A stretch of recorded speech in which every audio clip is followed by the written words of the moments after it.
Everybody to the Early Care and Education Candidate Briefing. Um, so tonight's webinar is presented by Early Learning PA, which is a statewide coalition that advocates for access to high quality early care education and healthy development opportunities for all of Pennsylvania's children. This coalition brings together advocates, providers, educators, health professionals, community organizations, and more from across the Commonwealth.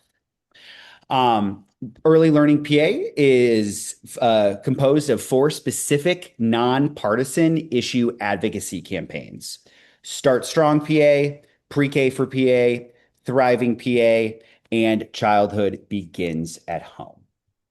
And tonight we are joined by coalition partners from across the state, including Tyrone Scott with First Stop, Zana Cahill with Children First, Kimberly Early with Pennsylvania Association for the Education of Young Children, Katie Brillhart with Pennsylvania Partnerships for Children, and Lizzie Marasco with Trying Together.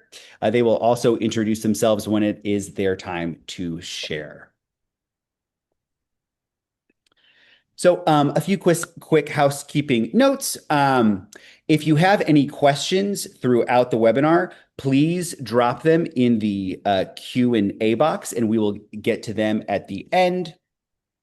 And before we really dive in, just want to highlight that our goals for the evening are providing an overview of Pennsylvania's early care and education landscape. We'll be discussing the challenges facing the sector and how that applies to children, families, providers, educators, and the economy. We'll then discuss policy solutions before moving into sharing of resources that can help you engage on these issues. And so now I'm going to turn it over to Zana Cahill, Early Education Policy Director at Children First. Thanks, Kevin. And hi, everyone. As Kevin said, I'm the Early Childhood Education Policy Director at Children First. It's great to be here with you all tonight. I want to start by highlighting the importance of early care and education. Oh, hold on one moment. It looks like our slides disappeared. Just one second.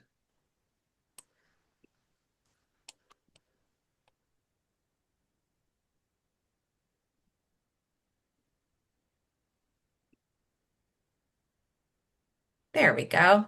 Thanks, Kevin. All right, so tonight we're going to start out by highlighting the importance of early care and education, as it's comprised of the systems that support both children and families during the critical first 5 years of life. So these systems include childcare, pre-K, early intervention, home visiting, and perinatal and child health services.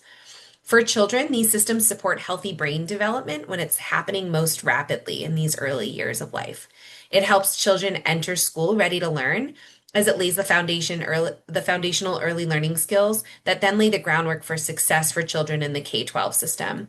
And then it also improves long-term educational and life outcomes, as children who are able to access high quality early care and education are more likely to graduate high school and college and to contribute to the workforce in adulthood.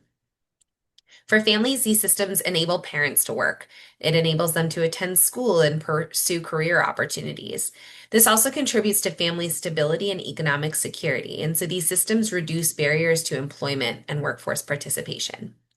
For the economy, these systems support a strong and reliable workforce, as families are not hindered by a need for childcare. These systems help businesses recruit and retain workers, as parents are better able to join the workforce when they have reliable and consistent care. And these systems strengthen local communities and economic growth through increased tax revenue at the local and state level. Finally, these systems generate long-term returns through improved educational and workforce outcomes. So Pennsylvania voters also understand the importance of early care and education. Through recent bipartisan polling conducted just in March of this year, we found that more than 78% of voters support increases in state funding to raise the wages of childcare and pre-K teachers. We found that 83% of voters support increased funding for early care and education programs that care for children with developmental and behavioral challenges, and 82% of voters support funding for Head Start. So as you can see, the majority of Pennsylvanians across party lines support state investments in this sector. We're also seeing that the business community is aligned in this thinking, as just this spring, 81 chambers across the Commonwealth delivered a sign-on letter to state policy members in support of additional investments for the childcare sector in this year's budget. I believe that brings me up. Good evening, everybody. I am Tyrone Scott. I am the Director of Government and External Affairs at First Up out of the Philadelphia region. And I will be not as well polished as Zana on a Monday evening, but allow me to talk to you briefly about Pennsylvania's early care and education landscape. So the first thing that I think people just need to understand in general, if you're not familiar, we have what's called a mixed delivery system here in the Commonwealth. This means that we have public and private providers, whether we're talking child care, family child homes, districts, Head Start agencies, community-based agencies, all working together. So families have lots of different choices about what option works for them and different models that providers can actually give. There's also mixed funding. These can be funded by state, federal, and even some local sources, municipalities that have special programs, like in Philadelphia's PHL pre-K program. Um, Administration of these programs comes out of the Office of Child Development and Early Learning, or OCDEL, which is a dual deputy department between Department of Ed and Department of Human Services. And they oversee all the early childhood programs, quality standards, family supports, et cetera, et cetera. Um, One of the things I always like to remind people of that isn't on the slide, but I think it's important to know, is that OCDEL, like every other state agency, is very diligent in their oversight of state dollars to make sure that there is fiscal responsibility, that these dollars are being used for the services that they are earmarked for. There are licensing requirements, and OCDEL does have certification inspectors that do regular monitoring of these programs. I also like to mention that families can also see the reports of these monitorings on our Compass system around the state. Um, Health and safety standards are paramount and again, very, very diligently maintained and looked at by OCDEL. Another piece, before I go into the ELRC, just to note, especially in our childcare system, we do have a program called Keystone Stars, if you are not familiar. It is a 1 to 4 rating system of our quality. Um, the easiest layman terms I can explain this to people in is, one is that you are certified, you are licensed. This means that you meet the requirements for children to be in your care. And four, in this continuum, is that you have teachers who have extra credentials, who have done advanced study to learn how to work with children. There are policies that will enhance the parents' interaction with the site, and there's even business practices that show that this business is a stellar business that will maintain itself for years to come. So I know that's an awful lot and a quick thing. So let me get to the last bullet on here. Early Learning Resource Centers, or the ELRCs as we call them. This is the place where families go to find out what's out there. If they are looking for subsidized help with their children, the ELRCs can help that. If they're looking for pre-K services, the ELRCs can help point them in the right way. It's really a hub for families who are looking for early learning services to know where they can go and what is available in their community.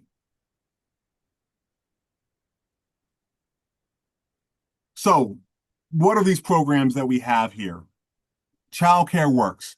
This is the program for our subsidized childcare program. All right. So what this means, I'm a parent who is looking for childcare specifically. I need to go to work. I need to go to school. I can't afford private pay, meaning I can't pay the tuition out of pocket. Um, if I make 200% or less of the federal poverty limit, I love that you already have it on there. I didn't have to remember it. About $66,000 for a family of four. I can qualify for this program. This is funded by the feds with some support from the state putting more money in as well. All right. Pre-K Counts is our state pre-K program. This is for our 3 and 4 year olds. This is funded by Pennsylvania specifically. It's just us. And eligibility goes up to 300% of the federal poverty, so almost $100,000 for a family of four. This is really important because we know that working families and middle-class families need pre-K services as well. That's why you see a little bit of a higher entry point here.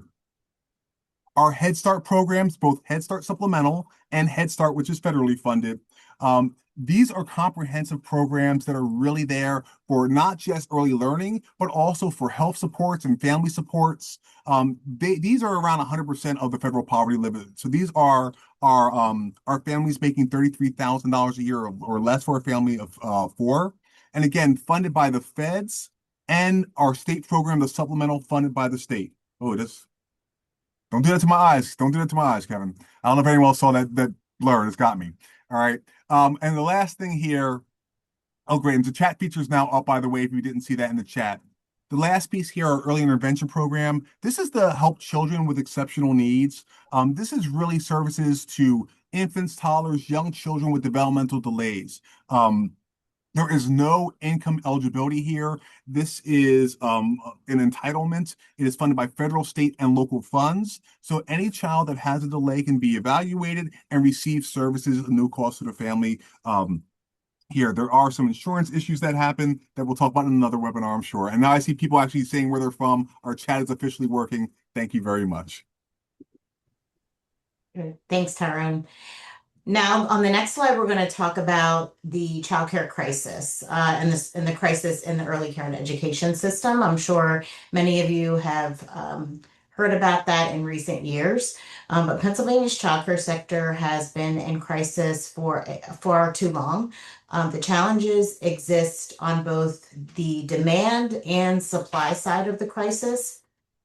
And so it's really at a breaking point. And some of the items listed there in bullets are that are really critical to impact the crisis itself are the high cost for families. So the cost of care is high for families, and many families find it unaffordable or very difficult to afford, and it impacts the majority of their budget. Very close to the cost of housing, mortgage, rent, those kinds of things. The other challenges are around the workforce shortages, which we are seeing across the sector, which we'll talk a little bit about later. We also have limited access to care. That means that families are having difficulty finding childcare either in their community, near their place of employment, or either near their home, but basically that it's not in their particular region where they're looking for care. And then also providers are having difficulty affording to operate. This is due to many factors, but they just aren't bringing in enough money to manage their business. And then lastly, we are also seeing growing economic impacts of the cost of care, which we will talk about a little bit later as well.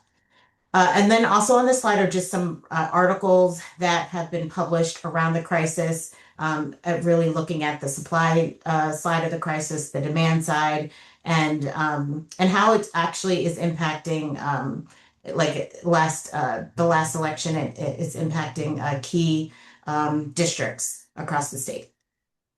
Next slide. So this slide talks about the challenges on the demand side of the crisis and how working parents are really struggling to find and afford childcare. So the first bullet talks about affordability and the annual cost of infant care, which is over $13,000 a year, which rivals the cost of a year of public college tuition. So it is expensive for families to afford, and this is just for one infant in care. So you can imagine many families have sometimes two, maybe three children in care. So if you have an infant and a toddler in care, it's a quite a big part of a family's budget. For care for a 4-year-old, it's nearly $12,000 a year. So combining that childcare, you can see how quickly it can become unaffordable for many families. The if childcare is affordable, its affordability is really based on it costing 7% of a family's household income. So childcare is affordable if it costs no more than that. So across the state, less than 20% of families can actually meet that criteria and actually afford care without it really impacting their income more than 7%. So a majority of families fall outside of that, and it costs more than 7% of their income. On the access side, as I mentioned, families are having difficulty accessing childcare. There are long wait lists in many cases where families are looking for infant care, for example. It's difficult to find. So families are just struggling to then get to work because they aren't able to access the care that they need when they need it and where they need it. Many communities don't have enough childcare slots. That means that there are providers that they may have empty classrooms, so they have the space and the capacity to serve more children, but they don't have the teachers in those classrooms to provide that care and education. So there is a lack of childcare slots. And then that in rural areas, that is particularly a struggle. Many families may have to drive, 45 minutes or an hour to even find a childcare provider, and it may not be in the direction of their employment. So it's a particular issue for rural areas. Then we also have workforce participation is a challenge for providers. So parents often are I'm sorry, a challenge for families. So parents are often reducing their work hours, or sometimes they leave their employment altogether because of the lack of childcare, or their childcare maybe is closed due to staffing issues. But parents are having to make those choices. Sometimes it's because of affordability, and they can only afford so many hours of care a week. Mothers are also disproportionately affected in this area due to the lack of childcare and families being able to access it. And we actually have a report I can drop in the chat a little later to kind of highlight that. Next slide. So then on the provider side, since the crisis is an issue of supply and demand, providers are also facing several challenges to be able to operate at their full capacity. So first we have low wages. So for childcare teachers, they earn on average in Pennsylvania about $15 an hour. It's been around that for the last year or so, and a recent independent fiscal office report highlighted the average cost for 2025, highlighting that it is around $15 an hour. It hasn't gone up much at all. And also that $15 an hour for a childcare teacher doesn't meet the cost of living in any county in Pennsylvania. So those teachers that are making that around that wage, they're really not able to live anywhere in Pennsylvania, unfortunately. Providers are in that place where they aren't able to raise wages any higher for their childcare teachers, because they would then have to raise the rates or tuition for families, and families can only afford so much themselves, as we just talked about the cost. So providers aren't able to raise tuition because families wouldn't be able to afford it. So then in turn, they cannot raise their wages for their teachers. And then those childcare teachers then can't afford to stay in those work in those programs. And that leads us to the next bullet, which is around staffing shortages. So because of the low wages, the sector does have difficulty recruiting and retaining educators. In the last budget, there's a new line item around childcare staff recruitment and retention, which is helping to address that. And so there have been steps to kind of close that gap, but we still have a long way to go. We also have staff shortages that are leading to closed classrooms, as I mentioned earlier, where we have programs that have children on their waiting lists, but yet they have empty classrooms because they don't have the teachers to work in them. So the next bullet there is around a survey that the Start Strong PA campaign did in April. Over 1,100 providers responded to that survey, which outlined the childcare crisis. And we found out that 78% of those providers that responded, which is 17% of licensed providers in Pennsylvania, said that they are having teacher shortages, and 87% reported struggling to recruit educators. So this survey just really solidified what we thought what was happening in the sector. Next, we have rising costs, which is another provider challenge. Providers are experiencing the same challenges many of us are experiencing with inflation, insurance costs, food costs are rising. And so that impacts the facility in being able to manage their budget as a provider. And then we also have funding challenges. And this is around the child care subsidy program that Tyrone mentioned earlier. The reimbursement rates for the child care subsidy program does not cover the cost of providing high quality care. So right now it's at the 75th percentile, which means it covers the cost of about 75% of the providers in a particular region. So it doesn't fully cover the cost of care, which then providers have to make up that difference or try to make up some of that difference in other ways. And so in some cases, they may raise rates for private pay or middle income families who obviously, as I mentioned, can only afford to pay so much. And then this leads, so that leads to some increase on that private pay side. But this also makes it difficult for those providers to then raise wages again because they're not bringing in what it costs them to provide care for children. So difficulty retaining staff and also expanding access for families. Next slide. So on the impacts, there are impacts on the lack of childcare on children and on our economy. So for children, where there is a lack of care, there are disruptions in a child's early learning experience during that critical period where their brain is growing the fastest. So that's a huge concern. That also impacts their kindergarten readiness. If they don't have access to high quality care during those early years, when it's time for them to start kindergarten, they may be behind. They may not be ready, which then can lead to longer term outcomes as they enter the K through 12 system. And then impacts on our economy. So there is a loss to our economy. It's over $6 billion with a B annually in economic activity. Productivity, earnings, revenue, those kinds of things are suffering at the loss of $6 billion annually.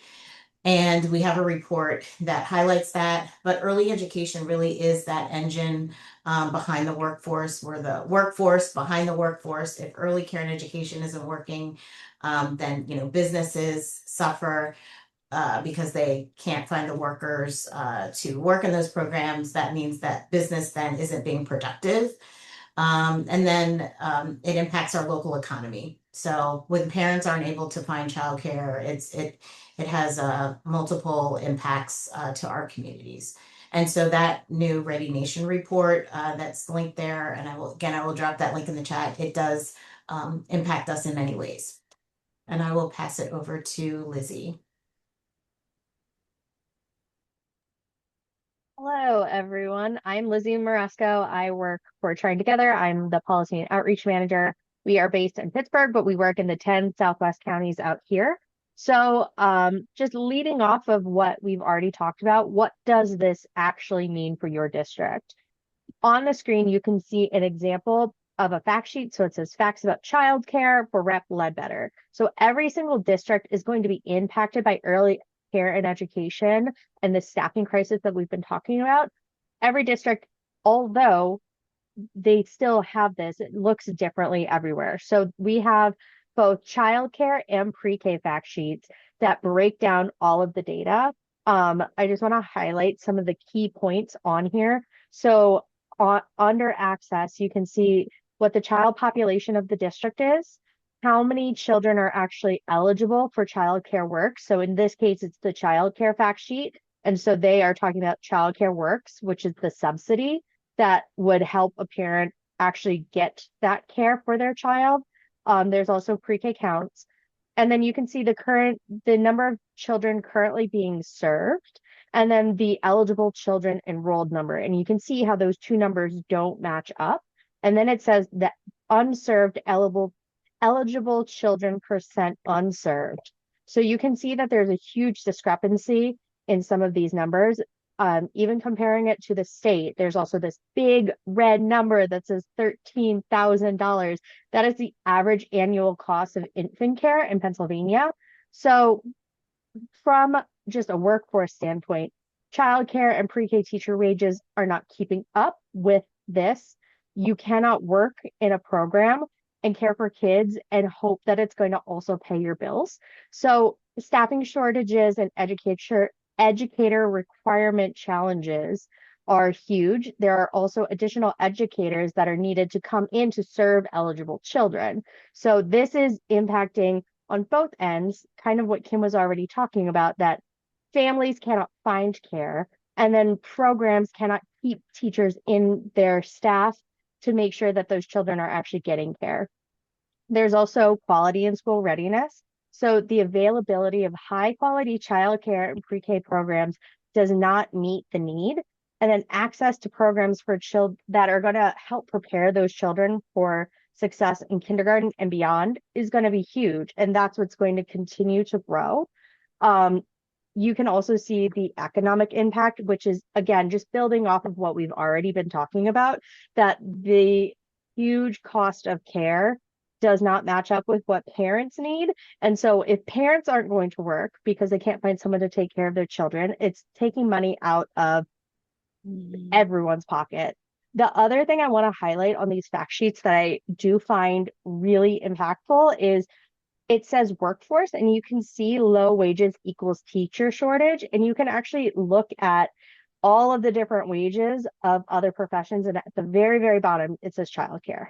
So it is very like, it's right there. It's all in pictures. You can see it. And I highly recommend anyone to go on. These are all publicly available fact sheets. You can see it broken down by district, by county, by state. From who? Okay, good evening, everybody. Thank you all for joining us and taking time out of your very busy schedules. My name is Katie Brilhart, and I am the Vice President of Government and External Affairs at Pennsylvania Partnerships for Children. We're the statewide children's advocacy organization with expertise in data, research, and policy. So as you've heard laid out by my colleagues in the previous slides, the challenges that are facing the early care and education sector are absolutely significant. But we believe with the hard work and dedication of Pennsylvania's elected officials, we believe that they can be solved. So the most recent state budget was passed nearly 4 months after the constitutional deadline of June 30th. The budget impasse caused a lot of heartburn for pre-K programs and early intervention providers, though it did contain several victories for early care and education, despite the fact that we have a structural deficit and a lack of desire to pass legislation that increases the tax revenue that is desperately needed to fund programs that impact Pennsylvanians. So first, for the first time since 2007, there was a new budget line created to assist the early learning workforce. The Child Care Staff Recruitment and Retention Program was created and funded with $25 million in recurring state dollars. So we have been championing this in the advocacy community for years, and we were absolutely thrilled when it was included in the 2025-26 state budget. With this program, eligible childcare teachers were able to collect a one-time bonus of $645. So for professionals who care for the youngest Pennsylvanians every day for only around $15 an hour, this bonus allowed them to do things like pay bills, pay for groceries, or even build their savings accounts. The governor proposed increasing the line by $10 million for the 2026-27 state budget, and we've been working tirelessly towards the continued growth of this budget line to provide stronger incentives for childcare teachers to both join the early learning workforce and then stay in those jobs. Last year's budget also included $9.5 million to increase rates in Pennsylvania's pre-K counts program. So this investment was a really good step towards addressing the workforce crisis in pre-K classrooms, as certified pre-K teachers make about half of what their kindergarten teachers make in K-12 classrooms. The governor's proposed 26-27 budget does include another $7.5 million rate increase for pre-K counts and a $2 million increase for the Head Start Supplemental Assistance Program. We are absolutely thrilled to see this in the governor's budget proposal this year. There has not necessarily been parity in the rate increases proposed between Head Start Supplemental Assistance and the Pre-K Counts program. We were also pleased to see a $10 million investment in infant toddler early intervention to address rates. The Office of Childhood Development and Early Learning, which we lovingly call OCDEL, did a recent rate study of the program that found that rates for infant toddler EI are underfunded by up to 40%. So the $10 million increase that passed in last year's budget ensured a 7% rate increase, which is a really great start to address fully funding the program and making sure that providers are not leaving the infant toddler early intervention program. As we heard earlier, it's an entitlement, and every child with developmental delays is entitled to receive services if they qualify. Unfortunately, this year there was no proposed increase in the 26-27 budget, so this is an area that we must continue educating on and advocating for. However, I'm sure you all can understand that more needs to be done. So we as advocates meet annually with the governor's office to provide our recommendation for the next year's budget proposal. And then from there, we work really closely with the General Assembly to ensure that any proposed increases for the programs we champion are included in the final budget. We cannot do this work without strong supporters in the House, Senate, and governor's office. And we know that if we do not address the issues plaguing the sector, children, families, employers, and the state economy will suffer. Can move to the next slide. Thank you. So the policy solutions on this slide are of utmost importance. First of all, we really need to address the affordability of early care and education for Pennsylvania families. The majority of families in the Commonwealth have all available parents in the workforce, so they need childcare. As you heard earlier, but I just want to reiterate that the entry eligibility limit for childcare works is 200% of the federal poverty level, and that's just over $64,000 for a family of four. And the limit for pre-K counts is 300% of the federal poverty level, or like Tyrone mentioned, just under $100,000 for a family of four. We are currently working with members of the General Assembly on legislation to increase the eligibility threshold for both programs up to 400% of the federal poverty level, which is around $129,000 for a family of four. Investing in the ECE workforce also remains one of our top priorities. So as I previously mentioned, we need to ensure that the recruitment and retention line increases. If it increases, then it will allow the annual bonuses that are paid to childcare teachers to truly incentivize them to stay in this very important sector. To address rising provider costs, we need to both raise reimbursement rates and move to a cost estimation model. So this means that the state should conduct cost estimation modeling that determines the true cost of providing quality early care and education, and then reimburse providers based on this model. There's also a great need to invest in supports that enable childcare programs to successfully support children who have behavioral health challenges and special needs. And to reiterate, we need to create a more stable system by advocating that the Early Learning Resource Centers, or ELRCs, can be a one-stop shop and point of access for families as they try to navigate the tough world of figuring out childcare and pre-K for their children. The early care and education system cannot be truly stable when budget impasses halt funding for pre-K counts, Head Start, and early intervention. Last year's impasse led to closed classrooms and teacher layoffs, which ultimately hurts the learning experiences of many children. So we are proposing adding these programs to the list of programs that are paid during a budget impasse.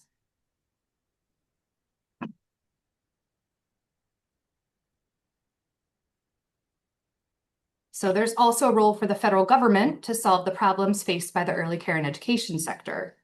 We are calling on Congress to pass the Child Care Modernization Act, which is a bipartisan, bicameral congressional proposal aimed at reforming and reauthorizing the Child Care Development Block Grant, which we call CCDBG. This legislation focuses on expanding access, improving affordability, and also addressing some operational challenges across the childcare sector. So to do this, this bill includes fair provider compensation, the expansion of the supply of childcare, a reduction of regulatory burdens. The bill protects the mixed delivery system that we described earlier, and it also provides additional technical assistance to support in-home and rural family childcare centers, which is very important for a state like Pennsylvania. So the bill was introduced in the Senate in September 2025, and Pennsylvania Congressman Ryan McKenzie also joined a bipartisan group of House members to introduce the bill in the House of Representatives earlier this month. In addition, we would also like to see increased funding for the CCDBG line that could be modernized with that federal bill, and also childcare entitlement funding for states. So I believe this was also mentioned before, but just to reiterate, CCDBG is the primary federal program in the US that provides funding to states that helps low-income families afford childcare so that they can work or go to school. The program is currently funded at $8.83 billion for federal fiscal year 2026, and Pennsylvania's share of that block grant is over $400 million. So our share of CCDBG dollars is supplemented by state matching funds and maintenance of effort funds so that we can fund our Child Care Works program. Finally, it is of utmost importance that we protect and enhance Head Start funding and regulations. So Head Start is a primarily federally funded program that provides education, health, and social services to families with children ages 3 to 5. Head Start programs help children develop academic and social skills that prepare them for school and also for life. While enrolled in the high-quality Head Start preschool program, children receive nutrition and health supports that help them grow mentally, physically, and socially. One of President Trump's previous budget proposals included the complete elimination of the Head Start program. We know that Head Start is a successful program and it serves children and families. So we are doing our best to encourage legislators and administration officials to bolster the program instead of weakening or eliminating it.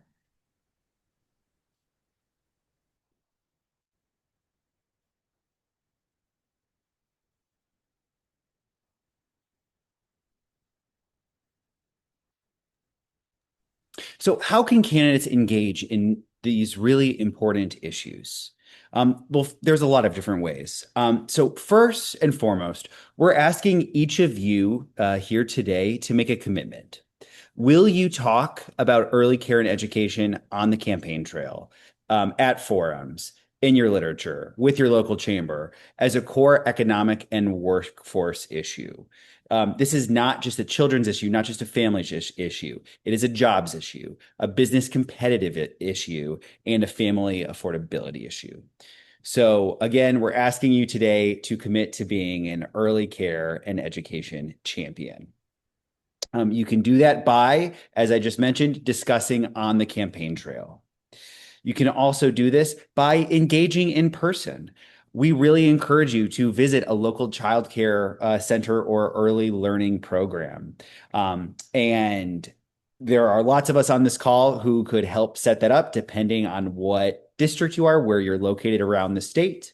And so if you are interested in connecting with an early learning center, we'll share all of our contact information following this, and we can get you connected. Another way to engage in person is connecting with providers, families, and educators. Hearing firsthand what families, educators, providers, and the business community are experiencing related to childcare and early learning is so important. We'd also encourage you to engage with your local business community and Chamber of Commerce about this issue. There's lots of chambers that are engaged in this issue. As we previously mentioned, over 81 chambers signed on to a letter earlier this spring. And if you we're also happy to help connect you to your local chamber, or give you some talking points, or help assist in making those connections. I also want to add that Early Learning PA and all of the different members are here to serve as a nonpartisan resource for you. Next, I also want to remind everyone about the Child Care Voter Candidate Questionnaire and Pledge you should have received either via email or snail mail.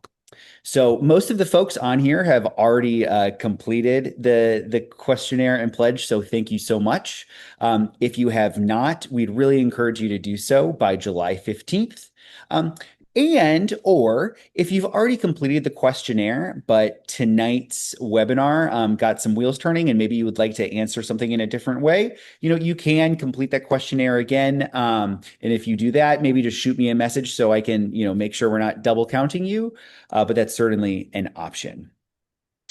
And I also just want to remind everybody that the results of the questionnaire and pledge will be shared with voters throughout your district through a variety of methods, including organic social, paid digital ads, text messages, mailers, and more. This is all being done in a nonpartisan way. Neither Child Care Voter nor Children First Action Fund endorses candidates. However, we do share nonpartisan information with voters so that they can make their own informed, educated decision.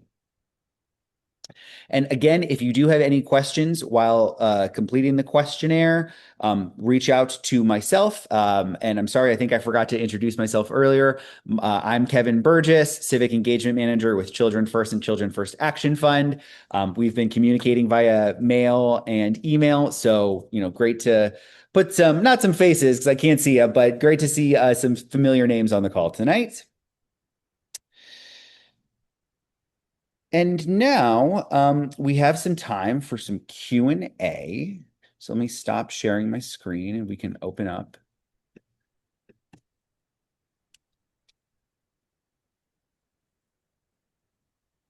the Q&A. Okay, so the first question is is from Kyle. So the question is, in regard to staffing for PCA and other type of teaching assistant roles, especially around special education, is there a focus on raising their wages?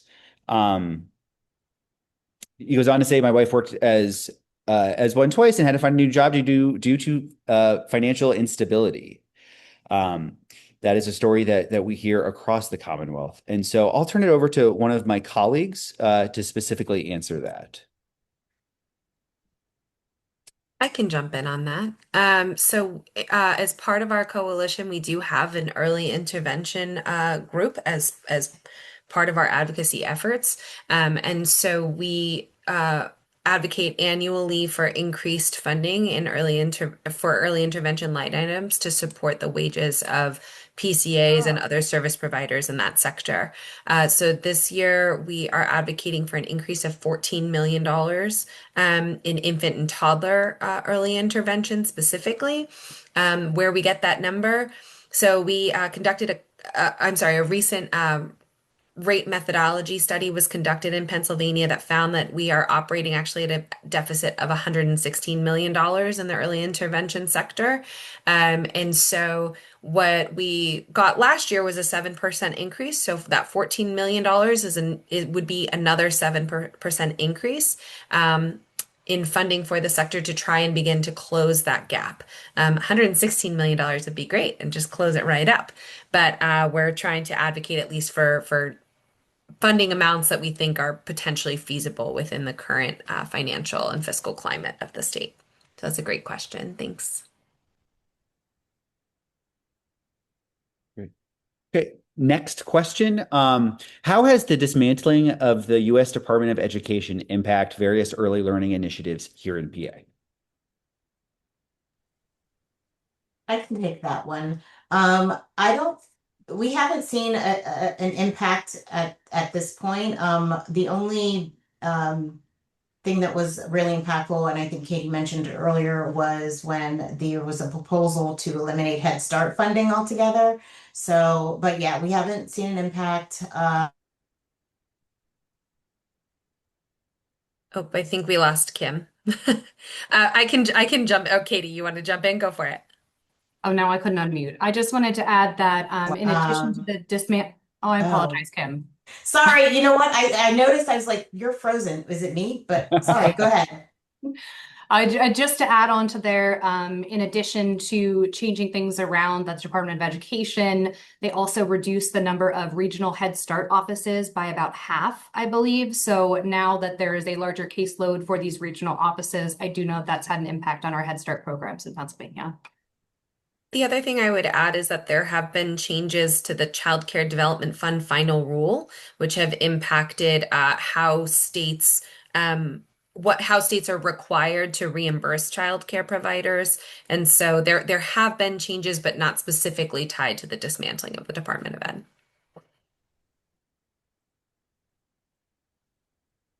Great, thank you. Another question we have or statement says, I think it is important to also address the challenge of parents' income. So for a parent to make a living wage while paying living wages for childcare, the parent has to earn twice as much. This is not feasible for most people. How do we address that? That is a great, great flag, which is why one of the policy solutions that we are advocating for is increasing eligibility for childcare works and pre-K counts to 400% of the federal poverty level.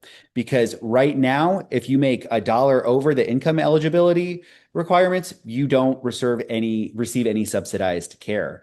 And you might be making a little bit over $100,000 as a family. That doesn't mean that you can afford full cost childcare or pre-K. And so again, raising eligibility to 400% of the federal poverty level is just a first step. There are folks above that will still struggle with affordability. But that's where we're at now. And hopefully we can advocate for larger asks in the future, but that is what we are prioritizing right now. And feel free to add anything else, y'all.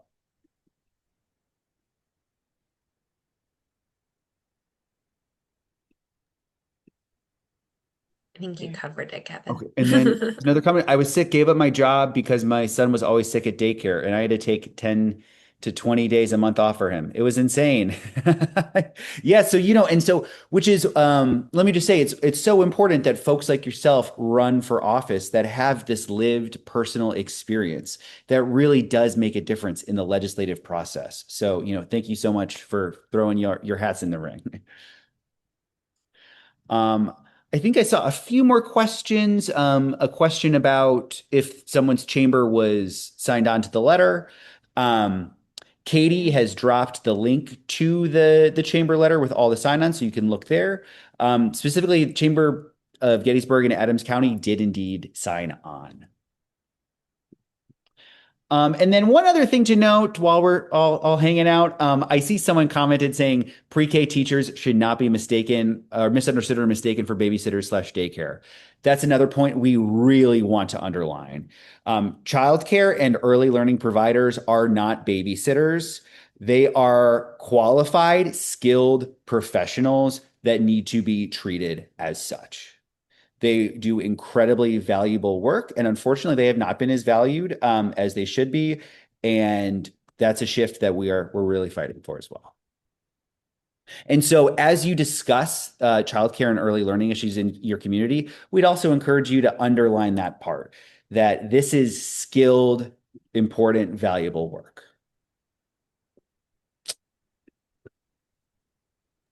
And also the sad fact, and if it's all right, Kevin, that babysitters tend to get paid more. So I always remind people of that not only these skilled professionals who actually continue their professional learning every year to try to make sure they're giving our kids the best. When you look at their hourly wages, a lot of times babysitters are actually paid more, which is really just a shame and uh, it's a mark against us as a society. So we appreciate all of you taking time to learn about this. So should you be successful, you can help us in our fight because we need more help. Mm-hmm. Amen, Tyrone. Well, then I'm not seeing, in lieu of any more questions, let me just share my screen one last time to wrap us up.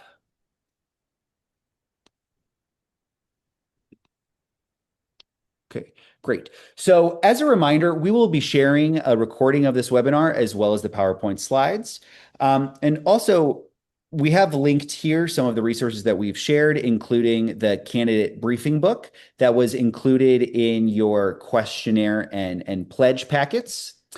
We also have links to the childcare and pre-K district fact sheets. You can navigate through those landing pages and find your own districts.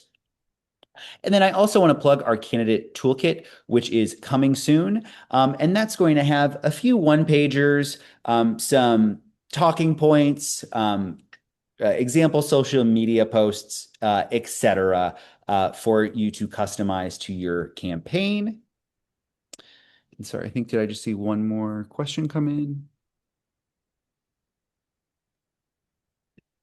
Nope. Okay. And then also included in the PowerPoint, I have the contact information for everybody that presented tonight. So you'll be sharing that. If you'd like to reach out to somebody individually, please do so. Otherwise, be on the lookout for some more communications from myself, from Children's First Action Fund and Child Care Voter. We'll be providing more opportunities to engage on this issue as we move closer to November. And with that, I'll give everybody a little bit of time back. But thank you so much for attending tonight, engaging in this issue, and for throwing your hat in the ring for the state legislature. I've managed some state house races myself. It's not an easy job, but we need great public servants like you. So thank you.